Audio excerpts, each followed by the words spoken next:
August 19th, 1945. Zion Lutheran Church lawn near Concordia, Kansas. Hickory smoke drifted across the grass as Karl Heinemann, a German POW assigned to the work detail, stood behind the serving table with stainless tongs warming his palm. The choir practiced a hymn inside. Outside, insects buzzed in the heat. A posted placard on the fence read, "No harassment of prisoners, U.S. Army." Sergeant Whitaker watched from the shade, arms folded. A boy edged close and muttered something he had learned too quickly. The words stung. Before the air could thicken, Maggie Hayes, the pastor's daughter, stepped between them, her cotton apron flaring as she blocked the boy with one arm and the grill sparks with the other. "No one gets burned today," she said, calm as water. She slid a paper plate forward. "You're safe here. Try the ribs." Carl's breath caught under the tang of sweet, spicy sauce. The tongs clicked once, metal to metal, like a small, careful promise. If you want more humane, history-grounded wartime stories, subscribe and tell us which country you're watching from. 6 weeks earlier, Camp Concordia, Kansas. 6 weeks earlier, Karl Heinemann stepped off the back of the Army truck into a square of prairie sun that felt too large for a single man. Camp Concordia lay in neat angles: barracks, mess, chapel, the line of watchtowers that turned their wooden faces to the wind. He read the posted rules with a baker's focus. What you measure, you can endure. No fraternization, no gifts. Work release crews at the discretion of the commander. He traced the rhythm in his head like kneading. Count, fold, count. Rumors chased him from the barracks door to his bunk. Church women brought pies. The Red Cross came through, clipboards and careful smiles. The Americans followed the convention, and then some, unless they didn't. He didn't answer. In his pocket, he kept a scrap of paper with a single sentence he would never send. "I am all right." On Tuesday, a sergeant read out names for a Sunday detail at a Lutheran church in town. "Grill crew," the man said, chewing the word as if it were tough. "No sharp knives, tongs only. Hayes is your civilian contact." A scatter of laughter. Someone mimed a cow. Karl raised his hand before he could swallow the impulse. It felt like getting to the oven first. They loaded supplies on Saturday afternoon. The stainless tongs flashed as they were checked out and counted back. Karl weighed one in his palm. It was neither weapon nor toy, a tool designed to fold heat into safety. When they rolled into town, he caught a ribbon of scent that startled him. Wood smoke, sweet and pointed, like sugar held above a flame. "Hickory," someone said. He pictured forest floors he had walked as a boy and hated the comparison for its treachery. On the church lawn, the pastor's daughter, Maggie Hayes, met them with a ledger and a voice that clipped friction into order. "Station here. No crossing the rope unless escorted. We'll do grace before the first plate." She smiled at no one in particular. "The sauce is sweet first, then hot. Don't be surprised." Karl faced the grill. Heat rose like a hand from the metal, steady, impersonal. He set the racks, turned once, twice, hearing the tongs click against themselves, a small, crisp metronome. If this was theater, it demanded precision. If it was mercy, it would show itself in the ordinary. Either way, he could keep count. The editorial arrived folded like a threat left on a doorstep. Karl found the clipping on his bunk after lights on, newsprint edges smudging his fingertips.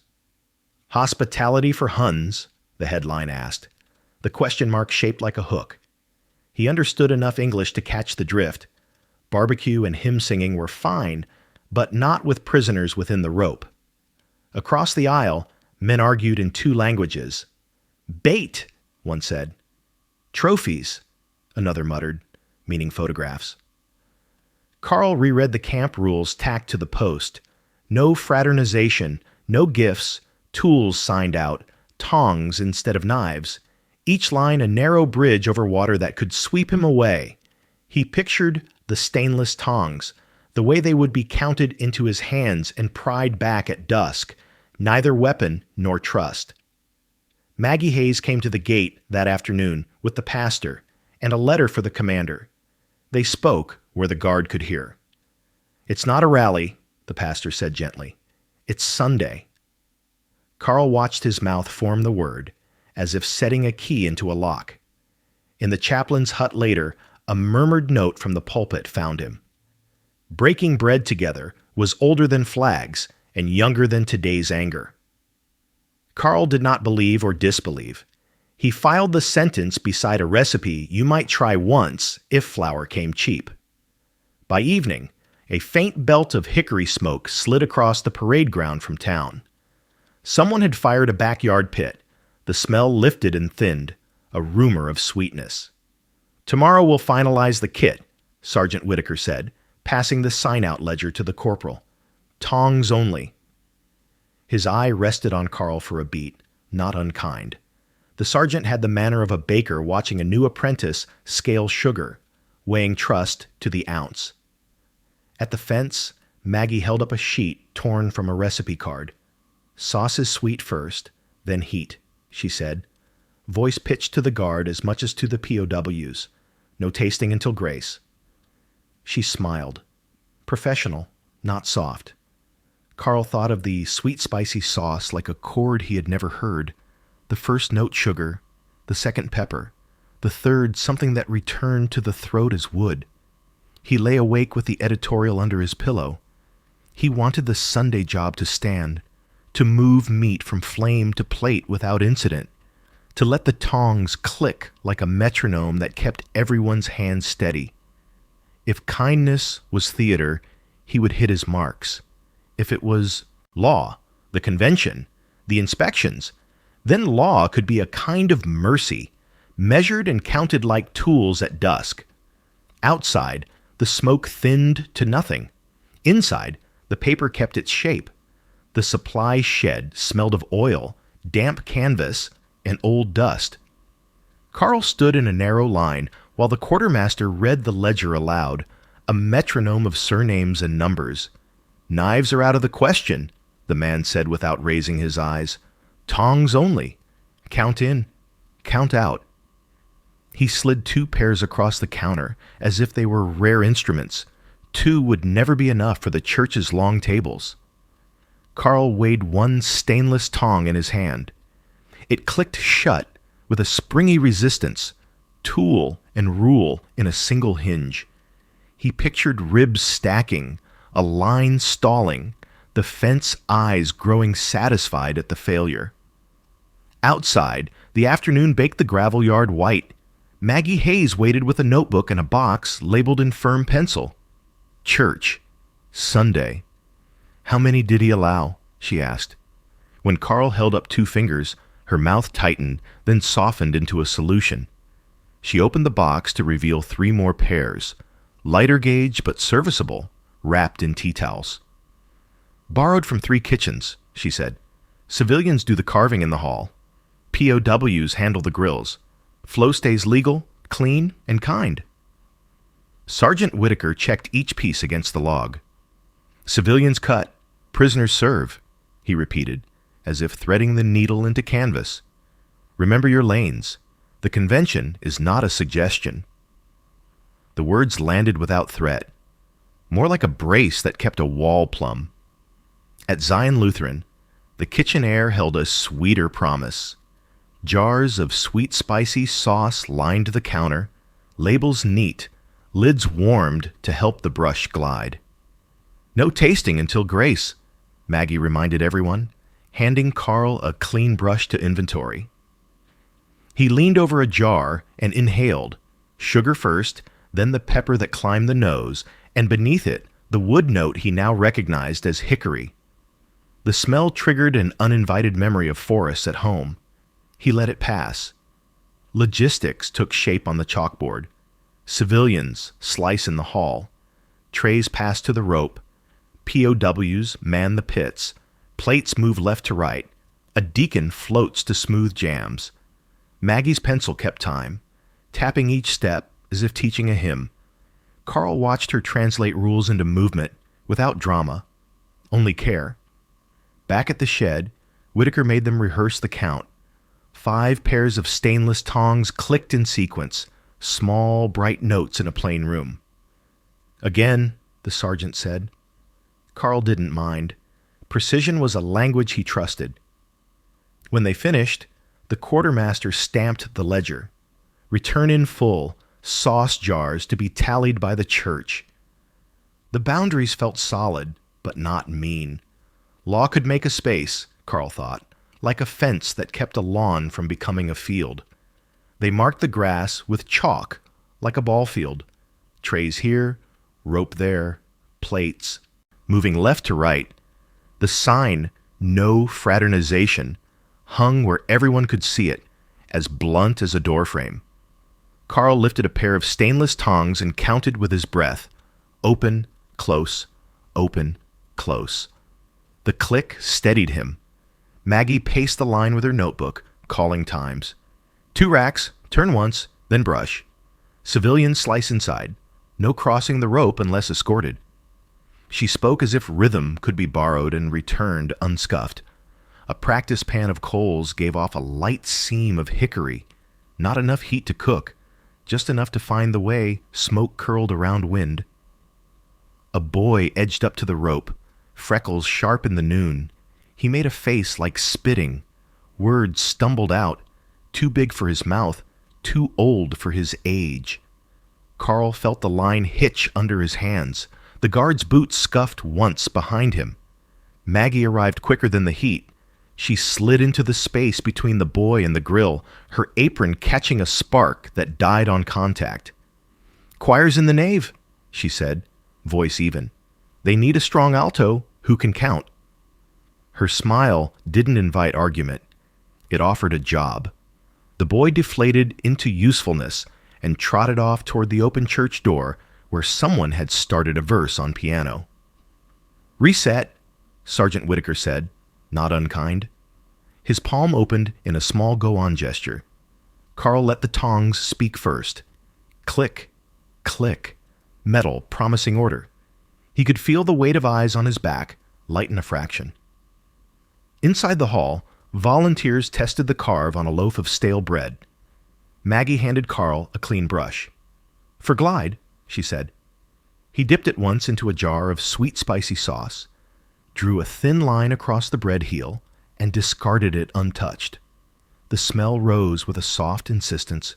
Sugar first, pepper next, then the wood note that felt like a path through trees he did not trust himself to follow. "No tasting until grace," she reminded, as if naming the rule made it kinder. They ran the flow twice more. Trays slid, hands changed, the rope held. Carl found the small satisfactions, the way hickory clung to fabric, the way the tongs answered his grip, the way a ritual, announced, supervised, counted, could keep a crowd from becoming a tangle. When Maggie called time, the lawn looked the same but felt less fragile, as if the grass itself had learned the steps. Carl wiped the brush clean and logged the tools. Precision, he thought, was a kind of courtesy. How you told strangers they were safe. The bell called noon in slow iron circles, and the lawn filled as if the grass itself were exhaling people. Carl checked the ledger with Sergeant Whitaker. 5 pairs of stainless tongs, numbers neat, springs intact. He set 2 beside the pit and felt heat rise through the handles, a warmth that told him how close to stand, how fast to turn. The counted tools steadied him more than the fence. At the rope, the editorialist anchored a small table with clipboards and the careful severity of a man measuring virtue. He spoke in a level voice to anyone who paused. Carl kept his eyes on the grill, where hickory smoke lifted steady columns that bent toward the church eaves. The smoke had the patience of someone explaining the same thing twice. Maggie moved along the stations, testing the line with her pencil, tightening small gaps until the trays traveled like a hymn. "Remember the flow," she said, pitched for the guards as much as for the volunteers. Civilians carve in the hall. Prisoners grill and serve at the rope. No crossing without escort. She touched the row of jars where sweet, spicy sauce waited, lids loosened for a clean brush. No tasting until grace. The pastor stepped onto the low platform. He didn't preach. He asked for 30 seconds of silence that included the men in gray denim, and the ones in Sunday shirts, and the ones in uniform. People stood with their hands as they had learned, clasped, folded, or still. Carl felt the quiet settle across the lawn like a tablecloth smoothed from the middle outward. He kept his grip on the tongs and let the seconds pass through him. When the almond folded itself back into talk, the first plates began to move. The editorialist hesitated at the sight line. Pen paused. A deacon approached the rope, eyes on Whitaker, and slid a paper plate to the station where Carl stood.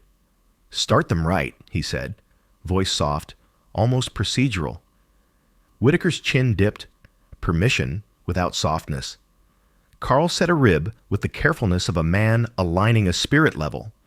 Hickory whispered up as he brushed a thin stroke of sweet, spicy sauce that glossed the meat without dripping past the paper lip. The smell rose, sweet first, then heat, then that returning wood note that reached the back of the throat like a memory that refused melodrama. The line held. Plates advanced. The rope stayed a rope, not a wall. When Carl handed off the first serving, the tongs clicked once in his palm, a small, bright punctuation that felt like law and courtesy sharing the same sentence. The plate felt lighter than it looked, the paper warm where meat had rested a second too long. Carl balanced it on his palm and kept the stainless tongs in his other hand as if the metal could anchor him to the rule. At the rope, conversation braided and unbraided. Beyond it, the editorialist's pen scratched like a cricket that would not tire. "Go on," the deacon murmured, eyes flicking to Sergeant Whitaker. The sergeant's reply was a single nod, not benevolent, not cruel, just the hinge the day needed. Carl lifted the rib. The first touch surprised him. Sugar arrived without apology, a bright front that made his mouth wake. Heat followed, Pepper walking in on soft feet, then stepping harder. When he breathed, hickory smoke returned through his nose. Gentler now, the echo of a word spoken earlier, and understood only on the second hearing. He closed his eyes because the map inside his head had shifted half an inch, and he needed to feel where the paths still met. Guilt rose, quick, disciplined, as if to check his papers. He let it stand beside him and did not argue. On the lawn, plates moved. Maggie's pencil kept time on the clipboard. The choir tested a harmony through an open window. Carl wiped a thumb along the plate's rim, catching a thread of sweet, spicy sauce before it could drip. He thought, absurdly, of glaze on a breakfast bun. How a brush could make a shine without wasting sugar. A laugh slipped out, small and startled, like air leaving a proving loaf when you tap it right. He looked around, half afraid he had broken something. Nothing cracked. Whitaker adjusted his cap and turned away to address a gap in the line. The editorialist paused, pen midair, then went back to his column of names. Ordinary resumed its duties. Carl took a second bite, smaller. The sequence repeated. Sweet, heat, smoke. And with it arrived an idea he did not want to admire. Maybe order, when kept, could hold mercy without leaking. The tongs clicked in his hand as if agreeing. He set them down, wiped them, and passed the plate forward to the next station, where a civilian added beans and said, "Please," like a habit older than war. Across the rope, a boy from rehearsal hovered, but said nothing. Maggie eased him toward the water jugs with a nod. Carl exhaled. The lawn did not change shape, yet it felt more navigable, as if paths he had refused were simply routes he had not walked. The second editorial ran on a Tuesday, set left of the fold like a finger wagged in public. Carl read it at a mess hall table still faintly scented with hickory smoke that no laundering could quite chase from denim. The headline was sterner now, the question mark gone. He traced the serif letters with one blunt fingertip, then folded the paper carefully as if rough handling could worsen the town's mood. In the chaplain's hut, a stack of clippings gathered like weather. Whitaker set them down without comment and adjusted the sign-out ledger, the same neat columns that govern tools and time. Work details continue, he said, voice even. Same rules. The steadiness landed like a plank laid across a ditch, not a bridge to anywhere grand, but enough to cross today. Counter letters appeared by Thursday, short notes from a grocer, a farmer's wife, a veteran who preferred hymns to shouting. They did not praise prisoners, they praised order. Carl read them with the careful appetite of a man testing unfamiliar bread. He found a napkin in his pocket, folded tight. The corner showed a pale fleck of sweet, spicy sauce that had dried into the paper like a fossil of Sunday. The pastor's response ran Friday. It did not argue facts. It described a ritual: grace, plates, rope, the count of hands and tools, and said the town had behaved as guests at their own table. Duty, not indulgence, one line read. Carl copied the sentence into his small notebook and then stopped, embarrassed by the intimacy of handwriting a stranger's steadiness. That night, he allowed himself one diary line, neat and spare. I worked, ate, and was not hated today. He closed the book before the words could grow larger than they were. At evening roll, Whitaker cleared his throat. Library liaison next week, he said. Applications reviewed under supervision. A murmur moved the barracks air, not loud enough to call hope by its name. Maggie's folded form, tucked in a church napkin, would have a place to land after all. Carl lay back on his bunk and felt the absence of the stainless tongs in his hand, the way a worker feels a tool after shift ends. He imagined the click, open, close, marking time through the next small storm. Outside, the cicadas played a rhythm that did not care for editorials. Inside, the paper kept its shape, but the town inside it seemed a shade less narrow. By midweek, the shirt still carried a whisper of hickory that the wash house could not quite erase. Carl noticed it when he dressed for the day's work crew, a soft reminder threaded into the seams. On the way to the trucks, he passed the tool shed and felt his hand close on air, as if the stainless tongs might be there, waiting to click him into steadiness. Instead, he counted his steps. The church kitchen ran quieter after Sunday, bowls nested, tables bare. Maggie stood at the far counter with a ledger and a stack of plain napkins. She looked up when the guard ushered the men inside to lift crates to the basement. Same boundaries, she said, for the room as much as for the soldiers. No items across the rope. Talk where you can be seen. Rumor had arrived before they did. Someone said a family had tried to slip a photograph to a prisoner at another parish. Someone else said it was only a hymn on a scrap of paper. The difference mattered and did not.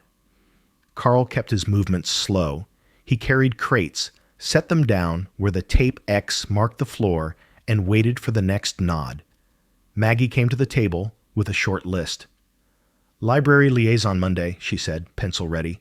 Applications require a witness.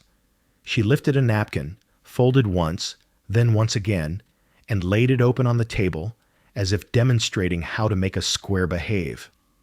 You'll complete the form at camp, under supervision. She turned the napkin back, and there it was, a single sheet, blank lines, the camp header already printed. The guard stepped closer, reading without touching. Maggie didn't slide it across. She set it within the work area on the prisoner's side, inside the taped edge, as if the paper had always belonged where it lay. Carl felt the urge to thank her and swallowed it until it became a nod. He picked up the napkin the way you pick up a tool that is not yet yours, palms visible, movements plain. A faint mark, maybe old sweet spicy sauce, shadowed the cloth's corner. He folded the paper into his pocket under the guard's eye. Nothing hidden. Everything counted. "Remember," Maggie said, voice even. "Words are fine, gifts are not. Sign it at the liaison table." She glanced at Whitaker. The sergeant gave the smallest assent. The day's hinge set. On the walk back, Carl imagined the form's lines filling. Name, number, languages, interests. He did not write ribs or hickory or the way tongues click when rules hold, but the memory traveled with him, legal as breath. That night, at a table under the lamp, he printed carefully while the corporal watched. The paper did not tremble. Neither did his hand. The fields took them back as if nothing unusual had happened. Sun on stubble, wind pushing heat low to the ground, a fence line stitched with wire and milkweed. Carl rode in the truck bed with two others, and the day's tools thudding together. At the farm gate, a man he did not know lifted a hand in a motion that called itself a greeting and did not quite arrive. Work sorted them into rows, bundles to stack, twine to tie, a broken slat to mend. The new farmer circled once and let a sentence drop like a bolt. "If they keep feeding you like guests, you'll forget your place." He said it to no one and everyone. The words hit belly high. Carl lowered his eyes to the knot in his twine and pulled it clean. Sergeant Whitaker cleared his throat, not a warning so much as a post driven back into earth. By late morning, a burn pile smoldered near the hedgerow. The smoke didn't have the clean roundness of hickory, but the drift found Carl anyway, carrying a shy sweetness that wasn't there. He tasted memory, sweet spicy sauce arriving in sequence, then let the phantom pass. Routine returned in useful pieces. Finish the row, check the bind, square the stack. At noon they broke beside the truck. Lunch was bread, beans from a jar, coffee in enamel cups that cooled too fast. No grill, no choir, no rope, only the posture that Sunday had taught his hands. He set the cups in a line, passed bread left to right, wiped the crate lid before laying out the tins. The remembered click of stainless tongs moved through his fingers even without the metal, a metronome of open, close, transposed to lids and spoons. Serve, eat, clean. The new farmer watched, then pretended not to. When a cup wobbled near the edge, Carl steadied it and slid it toward him with a nod that borrowed nothing. The man took it the way you take rain. You don't approve it, you accept it. They ate without speeches. When they finished, Carl folded the paper and scrubbed the crate with a strip of burlap until the wood felt orderly under his palm. The burn pile sighed. A thread of smoke wandered. For a beat, it almost tasted like hickory again, then thinned to plain air. Back at camp, Whitaker posted the next week's details. A note in the corner, small as a footnote, caught the eye. Zion Lutheran requesting crew. Sunday, same conditions. The men read it and did not cheer. Carl felt the echo of tongs in his grip, a click inside the hand. He exhaled, the way you do when bread rises as expected. The lawn looked unchanged. Rope, tables, bell, a square of shade under the cottonwoods. But the air had a different weight, newsprint edges softer, voices pitched lower, a rumor of ships and train timetables tugging at sleeves. Carl checked the ledger with Sergeant Whitaker. 5 pairs of stainless tongs, spring sound, and took his place at the pit. The click settled in his hand the way a heartbeat settles after a hill. The editorialist sat up again at the fence, clipboard squared, pen ready. Carl kept the grill steady, building heat in patient layers until hickory smoke rose in columns that leaned toward the nave. Maggie moved along the line, pencil tapping like a small metronome. When a freckled boy drifted close, mouth primed for mischief. She stepped into the space with the same economy as before. Her apron caught a spark and let it die. "No one gets burned here," she said, almost the sentence he remembered, trimmed of drama, exact in function. The boy blushed and veered toward the water jugs. Grace held the lawn for a half-minute, then released it. The first plate came forward, edges warm. Carl brushed a rib with sweet spicy sauce, a thin, respectful line that shone without spilling. Sweet arrived, then heat, then the wood note that returned through the nose. He passed the plate. The tongs answered with a clear click. The editorialist watched all of it. The rope honored, the count precise, the steadiness that made argument feel redundant. His pen hovered, then lowered to the table. He signed nothing. He only folded his hands and looked like a man measuring the distance between a conviction and a fact. Maggie's eyes met Carl's across the steam. She didn't speak, only tilted her head toward the choir window, where a verse rose and fell as if someone were tuning the day to a key both sides could sing. For a moment, the fence read less like a border and more like a handrail that kept the steps safe. A boy, perhaps the same one, edged back with a plate too big for his grip. "You're safe. Try the ribs," Maggie told him, the line shortened to fit a child's ear. Carl found himself smiling at the practical mercy of it. By afternoon, the smoke thinned. Whitaker tallied the tools. 5 pairs clicked home, metal to metal. The lawn kept its shape. Carl wiped his hands and understood that he would carry this ordinary with him. How hickory wrote its quiet on cloth. How tongs could speak order. How a brush of sauce could be enough. He did not call it forgiveness. He called it a way to remember strangers without hating them.